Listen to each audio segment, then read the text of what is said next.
How's everyone doing today? It's your boy JJ Domination, and today I'm here to talk about my least favorite signings from the 2020 NFL free agency period. Before we get into it, man, I just want to talk about my mock draft that I did yesterday.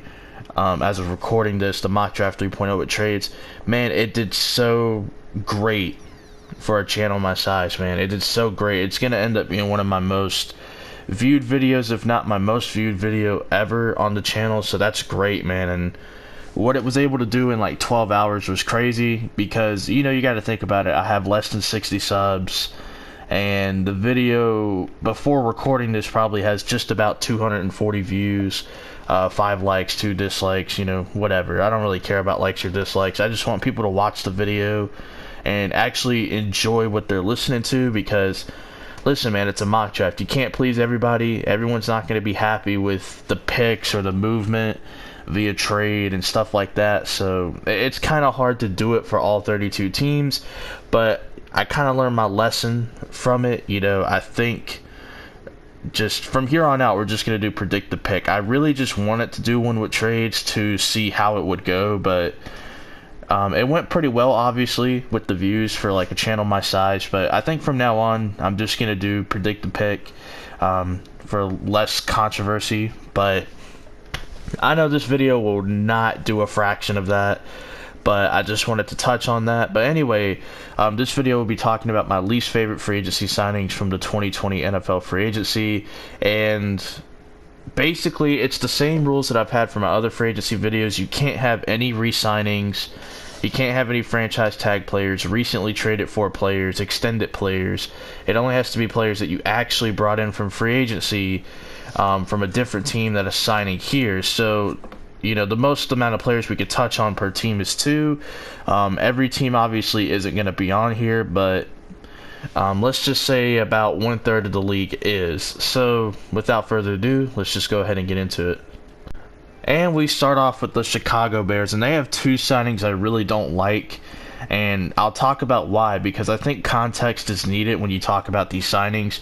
And number 1 is going to be defensive end Robert Quinn. So Robert Quinn, for those that don't know, just came off a pretty good year with the Cowboys. Where is he at? Right there. Robert Quinn came off a pretty good year with the Dallas Cowboys, and he cashed in big time for it. 5 years, $70 million for Robert Quinn. And Robert Quinn was just playing in a 4-3 defense in Dallas, and he had one of his best seasons since he was a St. Louis Ram, back when the Rams were in St. Louis. And like I said, he cashed in big time for it. He's played in a 3-4 defense as well in Miami, and he really didn't play as well. He was kind of a shell of his former self, and he's going to be getting paid 5 years, $70 million to play in a 3-4 defense. Now, I will say playing with Khalil Mack is pretty good, so I think you'll see some production out of him for sure. I don't think he's just going to be washed, but he's like, 30? He's 29 heading on 30. This contract will last until he's 35 years old, or at least 34.8 or something. And he's getting paid a shit ton to play in a defense where he's the least productive in, at least throughout his career. And then the next player that they signed was from Green Bay, and that's tight end Jimmy Graham. The man got 2 years, $16 million. What's funny about this, number 1, they overpaid for a washed-up tight end. I mean, trust me, Green Bay has learned from experience. They've learned the hard way, because we gave Jimmy Graham a 3-year, $30 million contract, and we just cut him before his 3rd season. And here he is getting 2 years, $16 million. Bad contract. I think Jimmy Graham should have just returned to New Orleans.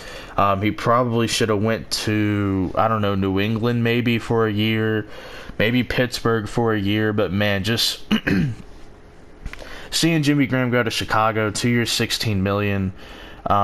He's got a really good agent because he continues to get paid.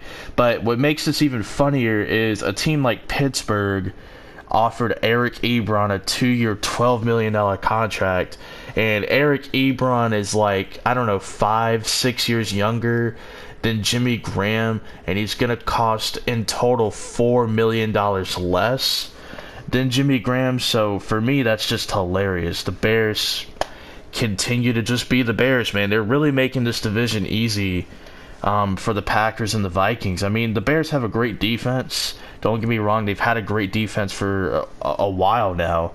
And Nick Foles, who knows? Maybe Nick Foles does return to his Philadelphia Eagles self. I think that's more so wishful thinking than a fact. But, man, those two signings were terrible. That's just my opinion. Then we move on to the Cincinnati Bengals. They only had one signing to me that was really like just kind of out there, and that's bringing in Vikings cornerback Trey Waynes. I like Trey Waynes. You know, he did show potential last year. He showed flashes of what he could be and what he could do, but that's about it. He's shown flashes throughout his career. You've been in the league for 5 years. You're a former first-round pick, a top 12 selection, and you've done nothing but show flashes. You have yet to put together a complete year, and the Bengals are giving him 3 years, $42 million. I mean, he's making $12 million a year. He's making more than Chris Harris Jr. Granted, I know Chris Harris Jr. is an older player, but Trey Waynes is just getting massively overpaid just based on potential, based on a few games that he's had here or there. He has yet to really put it all together. He has yet to show complete consistency. But I don't know, maybe with this defense he will. I mean, he will be playing next to William Jackson. Those will be the two outside corners. Jesse Bates is a pretty damn good free safety that doesn't get talked about enough. So I don't know, maybe it could be good, maybe it can't, but for now, man, I'm just not a fan of it. I think you're massively overpaying for potential. You're looking at $14 million a year. Obviously, we know that's not how the contract is structured, but that's like one of the higher paid corners in football for a guy that's only shown flashes throughout his career. I'm sorry, man. I'm just not a fan of the contract. I think you overpaid for a guy that's only shown flashes in his entire career. Now we get to the Dallas Cowboys. They only have one for me. I was going to put a second one on here. I was going to put HaHa Clinton Dix just to, you know, kind of troll him or whatever, but it ain't a bad contract. It's 1 year, $4 million, so I don't really care. But the one, I guess, bad contract, I guess you could say, is going to be for defensive lineman, what's his name, Gerald McCoy from Carolina. And it's not because of the player, it's because of the contract. 3 years, $18.3 million. Now you're probably thinking, you know, 3 years, $18 million, that's not bad for a guy like Gerald McCoy, and it really isn't. It's just the fact that he's not the same player he once was. You're not getting 2016, 2017 Gerald McCoy. You're getting a shell of himself. You know, you're getting a guy who isn't in his prime anymore. He's still pretty good, but he's not that guy anymore. But maybe that's all Dallas needs. Maybe that's all they really need. So maybe it's not a bad signing, but for a guy that's like low-key been flirting with retirement, I don't know if that's the best contract length. I don't mind the money. I think in terms of money, that's actually pretty good value. Just over $6 million a year. I don't think that's bad at all. But I think a 2-year contract would have been more appropriate.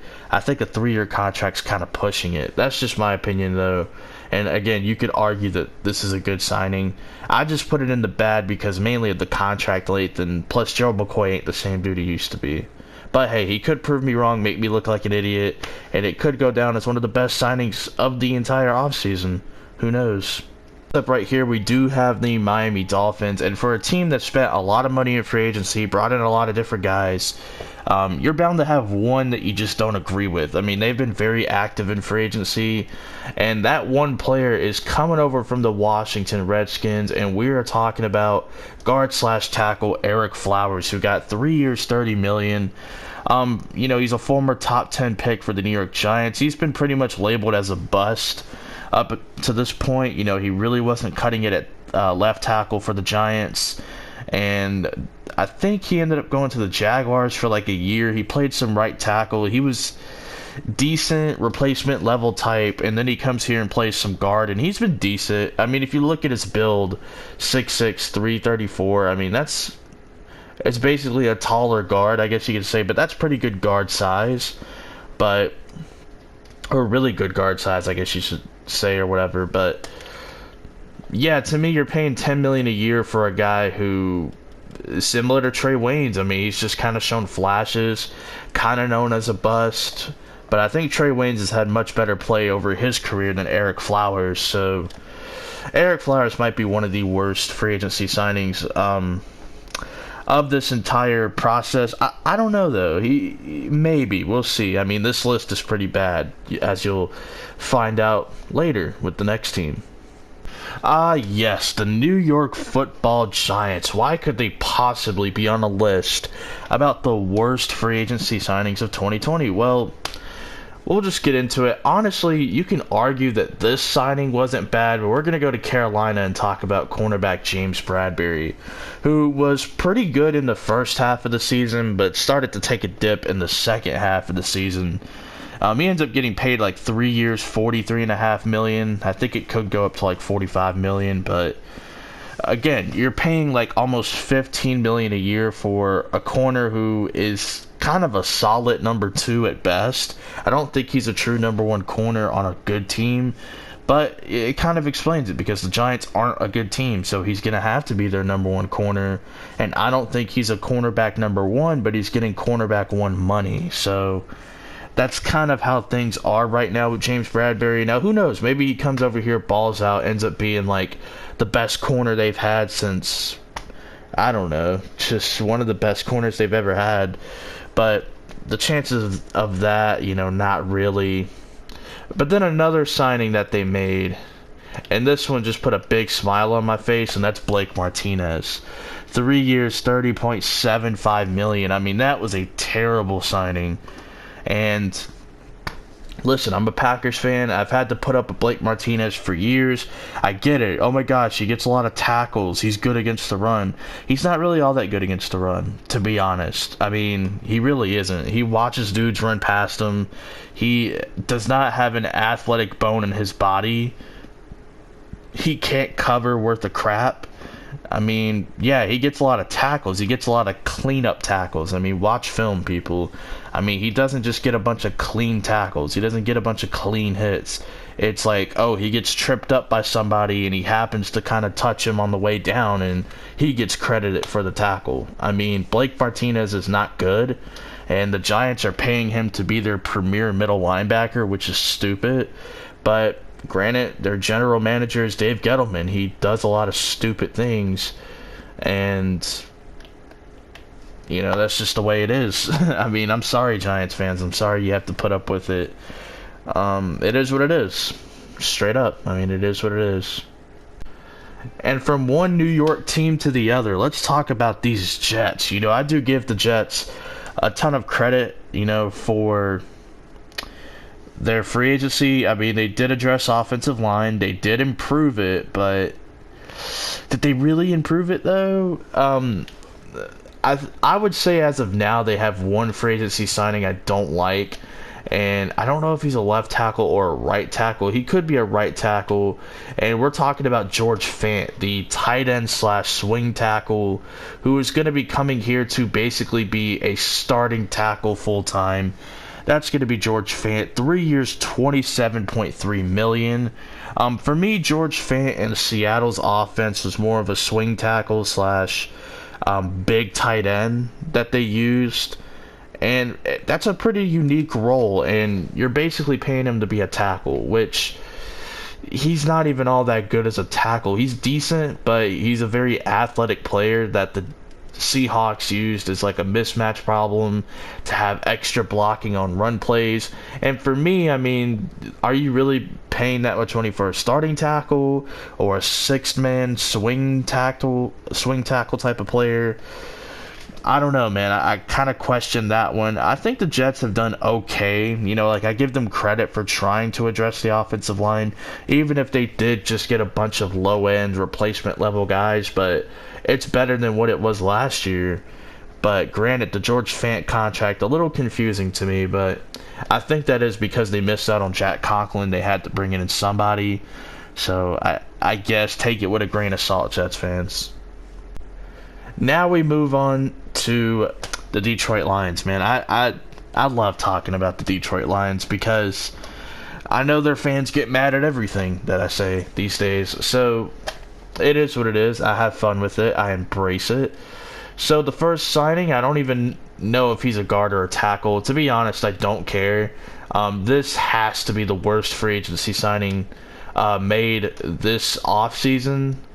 Yeah, here it is. Hala, yeah, Vitae. Yeah, there he is. Big V, baby. Big V getting 5 years, 45 million that could go up to 50 million. That's just gross for a guy who has been a backup his entire career. Yes, he's plugged in and played on the Eagles offensive line at a decent level, but let's just take a look at who he's surrounded by. Lane Johnson, Brandon Brooks, Jason Kelsey. He's often filling in for Jason Peters, but still, you are playing next to 3 all-pro caliber linemen, and you expect me to just think all of a sudden you can come here and play with Frank Ragnow and be good? Like, come on, dude. Like, you're not fooling anybody. Sure, you might be a decent mauler as a right tackle, but you're coming into a division with Danielle Hunter, Za'Darius Smith, and Khalil Mack. Good luck, buddy. And then the final player on this list, of course, it's a Patriots player. Why wouldn't it be a Patriots player? And that's going to be Jamie Collins, who is getting a 3-year, $30 million contract. Now, Jamie Collins is a good player in New England. We've seen him in Cleveland. He wasn't all that good. And I know Matt Patricia runs basically the same scheme or tries to implement the same scheme that the Patriots have. But Jamie Collins, just based on what we know, it's kind of like the Nick Foles effect. Everywhere else he goes, he's not that good. But in New England, he's a very good player. Just very good. And he's also heading on 30 years old. And you gave him a 3-year, $30 million contract. Yeah, good luck with that, Detroit. I mean, if you think about it, it's not a terrible signing, but the contract length and the fact that, based on history, we know Jamie Collins isn't that good out of New England. Or he's not the same guy, I should say. I wouldn't say he's not that good, but Detroit had a very interesting offseason. I'll just put it at that. They've made a couple of smaller signings that I really liked, like Danny Shelton and Jaron Kearse. Even Nick Williams for $5 million a year for a rotational lineman. I like that. But man, then they just make these signings, and then the Desmond Trufant signing. I don't know, man. This team is very confusing. And here we are with the Baltimore Ravens, and the Ravens have had a pretty good offseason, to be honest, but there is one move that, I'm just kind of like, was it really that necessary to bring in a player for that price? And that is going to be, here, let me just pull it up on my phone real quick. Alright, so that is going to be defensive lineman. I don't know if he's a left end or a right end. That's going to be Michael Brockers, who is a good player, don't get me wrong, but 3 years, $30 million is a little too rich for me. He's a solid run stuffer for sure. He's got a good reputation around the league as a hard worker, but you could have gotten someone much cheaper. I mean, think about some of the options still on the free agency market. You got Derek Wolfe, Shelby Harris, Snacks Harrison.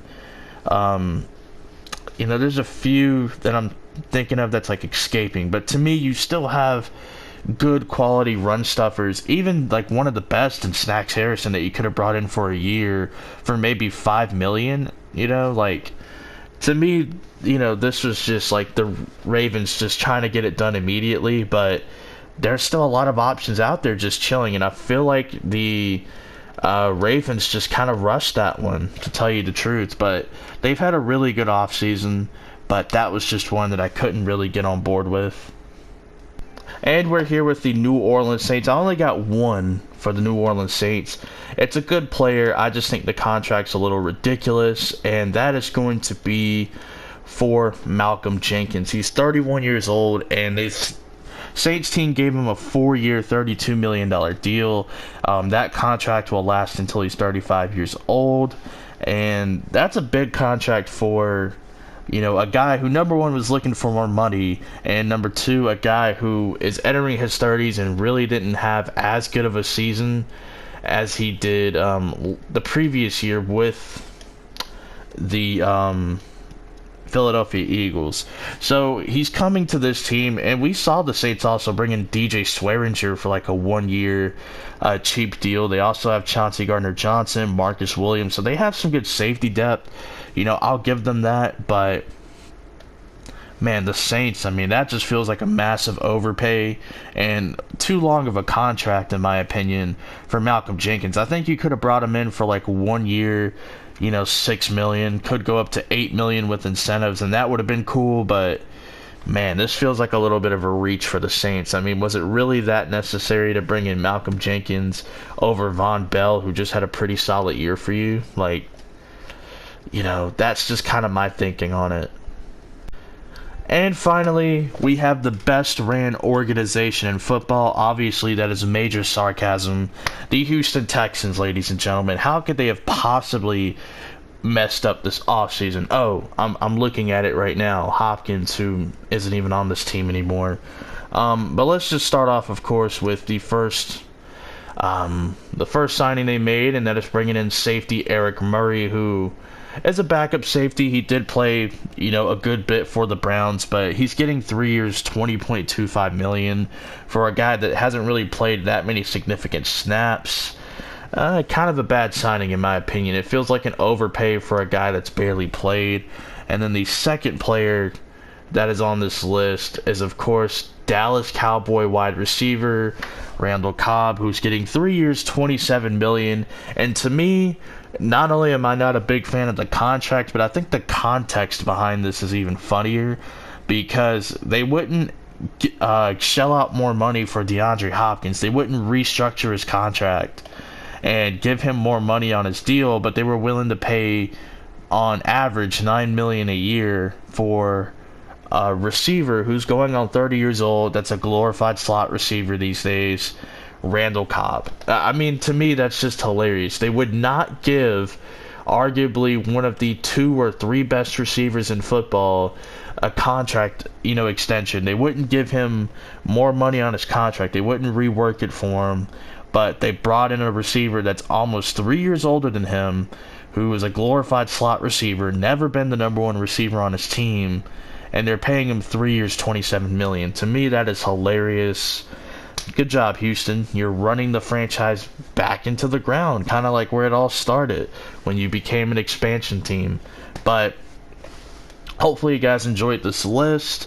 Well, you know, you probably wouldn't enjoy this list if you're a fan of any of these teams, because I just put them on here for a bad signing. But look at it like this. They have time to prove me wrong, and they have time to prove everybody wrong. You know, that's the way I would look at it. So you got to take the good with the bad.